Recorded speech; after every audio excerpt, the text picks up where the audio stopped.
Hi all, ഇന്ന് നമുക്ക് ICTയുടെ കുറച്ച് എക്സാം ബേസ്ഡ് പ്രാക്ടീസ് ക്വസ്റ്റ്യൻസ് നോക്കാം. നമ്മൾ 2 ക്വസ്റ്റ്യൻസ് നമുക്കൊന്നൊരു എലിമിനേഷനോട് കൂടി എങ്ങനെ എടുക്കാം, അല്ലെങ്കിൽ ഗൈഡ് ലൈൻ ഫോക്കസ് ചെയ്ത് അല്ലെങ്കിൽ എലിമിനേഷൻ ഈ 2 ടിപ്പുകളും യൂസ് ചെയ്തിട്ട് എങ്ങനെ പെട്ടെന്ന് കോഡ് എടുക്കാം എന്നുള്ളത് നോക്കാം.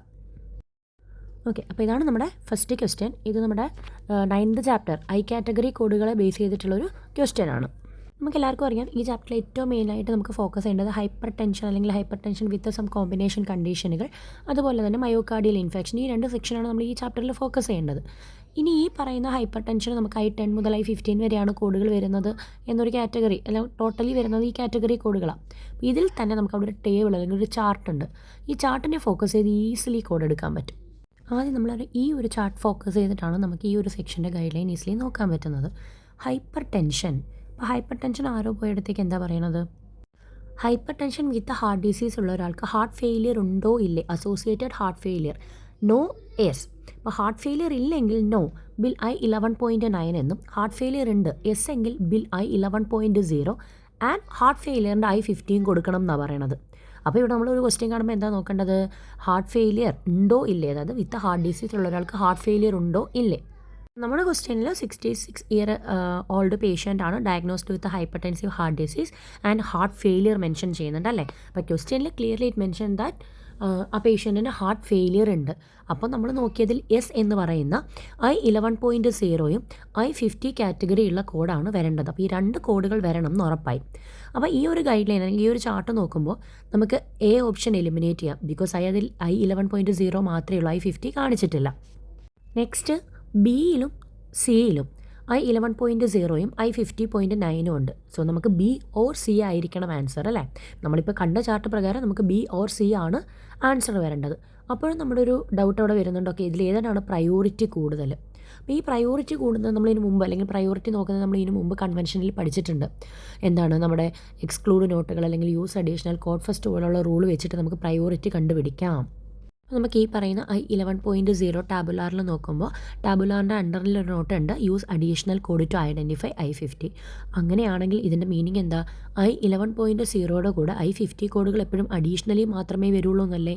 അപ്പോൾ I11.0 പ്രൈമറി ആയും I50 സെക്കൻഡറി ആയും യൂസ് ചെയ്യണം എന്നാണ് ടാബുലാറിലെ റൂൾ പ്രകാരം നമുക്ക് മനസ്സിലാവുന്നത്. അപ്പോൾ ഇനി നമുക്ക് ഈസിയാണ് കോഡ് കണ്ടുപിടിക്കാൻ. അപ്പോൾ ഈ 2 പ്രയോറിറ്റി, നമ്മുടെ ചാർട്ടിൻ്റെ പ്രയോറിറ്റിയും അല്ലെങ്കിൽ യൂസ് അഡീഷണൽ ഈ പറയുന്ന കൺവെൻഷൻ്റെ പ്രയോറിറ്റിയും നോക്കിയപ്പോൾ നമുക്ക് എന്ത് മനസ്സിലായി? ഇതിൻ്റെ ഉത്തരം ഓപ്ഷൻ ബി ആണ് വരുന്നത്.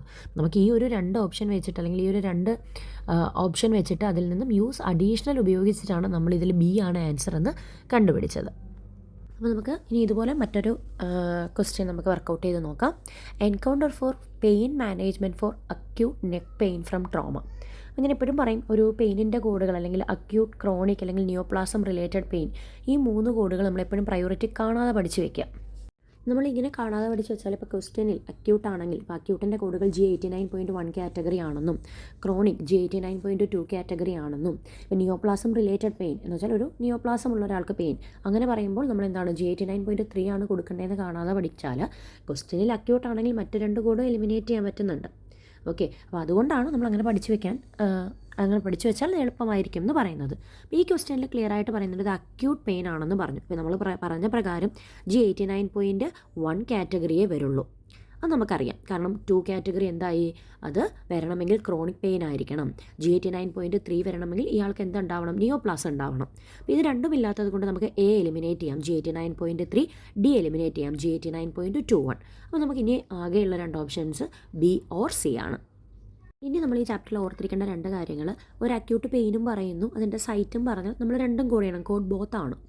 അതുപോലെ തന്നെ reason for encounter pain management, അതായത് പെയിൻ കൂടിയിട്ട് പെയിൻ കുറയ്ക്കാൻ വന്നതാണെന്ന് പറഞ്ഞാൽ പെയിൻ തന്നെയാണ് പ്രൈമറി ആയിട്ട് കോഡ് ചെയ്യേണ്ടത്, സൈറ്റ് സെക്കൻഡറി ആയിട്ട് കാണിച്ചാൽ മതി. അപ്പോൾ നമ്മൾ ഈ ഒരു ക്വസ്റ്റ്യനിൽ എൻകൗണ്ടർ ഫോർ പെയിൻ മാനേജ്മെൻറ്റ് എന്ന് എടുത്തു പറയുന്നുണ്ട്. പെയിൻ മാനേജ്മെൻറ്റ് ആണ് എൻകൗണ്ടർ എങ്കിൽ ഓൾവേസ് അത് പ്രൈമറി ആയിരിക്കും, അത് അക്യൂട്ട് ആയിക്കോട്ടെ ക്രോണിക് ആയിക്കോട്ടെ. ഫോർ നെക്ക് പെയിൻ, അപ്പം നെക്ക് വേദനയുടെ അല്ലെങ്കിൽ നെക്ക് പെയിനിൻ്റെ വേദന കുറയ്ക്കാനായിട്ടാണ് എൻകൗണ്ടർ ചെയ്തിട്ടുള്ളത്. സോ പെയിൻ മാനേജ്മെൻറ്റ് തന്നെയാണ് റീസൺ. അപ്പോൾ നമുക്കിവിടെ എന്ത് മനസ്സിലാവും? ഓക്കെ, പെയിനിൻ്റെ കോഡായ G89.11 ആണ് പ്രൈമറി, സൈറ്റ് M54.2 എന്നുള്ളത് സെക്കൻഡറിയാണ്. അപ്പോൾ ഇവിടെയും നമുക്ക് ആൻസർ ആയിട്ട് വരുന്നത് ബി തന്നെയാണ്. അപ്പോൾ എല്ലാവർക്കും ഈ 2 ക്വസ്റ്റ്യൻസും ക്ലിയർ ആണെന്ന് വിശ്വസിക്കുന്നു. എന്തെങ്കിലും ഡൗട്ടുകൾ ഉണ്ടെങ്കിൽ കമൻറ്റ് ഇടുക. താങ്ക്